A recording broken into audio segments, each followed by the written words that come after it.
Hi, I'm Dr. K. Hi, I'm Heather. I'm Em. And I'm Harry.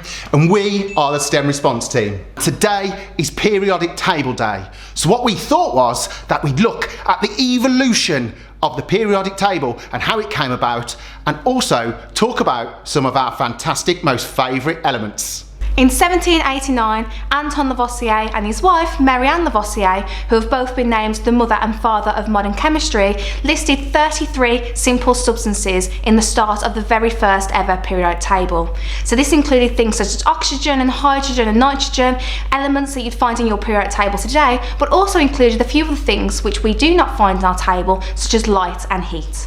From 1862 to 1867, French geologist Alexandre-Émile Bouguer de Champ-Courtois publishes a list of elements in order of their atomic weight. From this, another scientist, John Newland, comes along and publishes a two-dimensional version of the periodic table.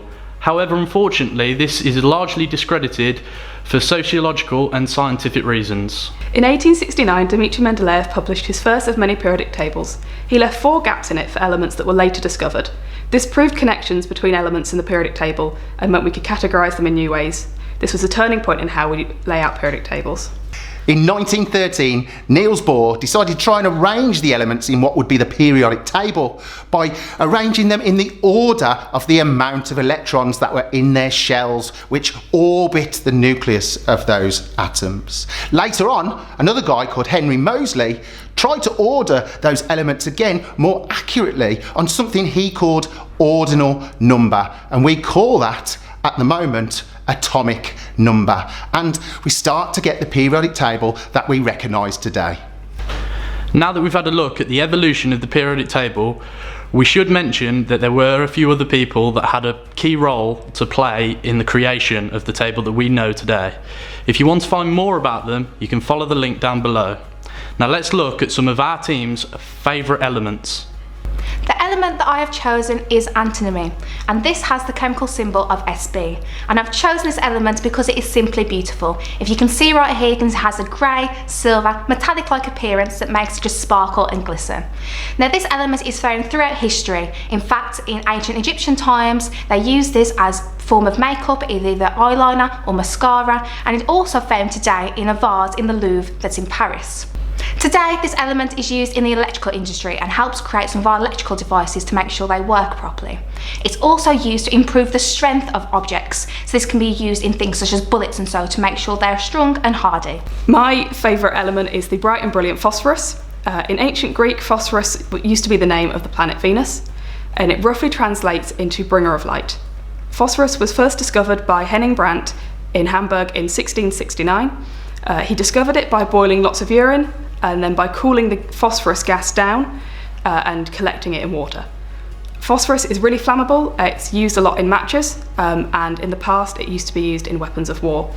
In World War I and II it was used to make smokescreens and incendiary bombs, and in World War II much of the city of Hamburg was destroyed by phosphorus incendiary devices. I've chosen the element gallium. Now gallium can be a liquid metal at very low temperatures, and it was discovered in Paris in 1875 by Paul-Émile Lecoq de Bois-Baudran. Now gallium can be used as a substitute for silicon in many electrical devices. It's a great semiconductor, such as Blu-ray, mobile phones, and other things that we use regularly today. In 1871, Dmitry Mendeleev predicted the existence of gallium, however he called it EKA aluminium. Not only did he predict its existence, but he also predicted a lot of the properties that this element would have. He predicted its density, its melting point, and also how its oxides would react. Now gallium can only be produced as a byproduct of the extraction of other metal ores. So I've chosen the element krypton. Now, I'm not talking about kryptonite that harms Superman. I'm talking about the element that was first discovered in a mixture of what we call noble gases. It's a fantastic thing. It can be used in camera flashes, high-speed photography, and it's even used to create laser beams. And we get radioactive forms of this element formed when cosmic rays hit the gas in our atmosphere. Well, I hope you enjoyed our fantastic video about the periodic table and all our favourite elements. If you want to find out more about what the STEM response team does, just look us up online. See you later. Bye bye.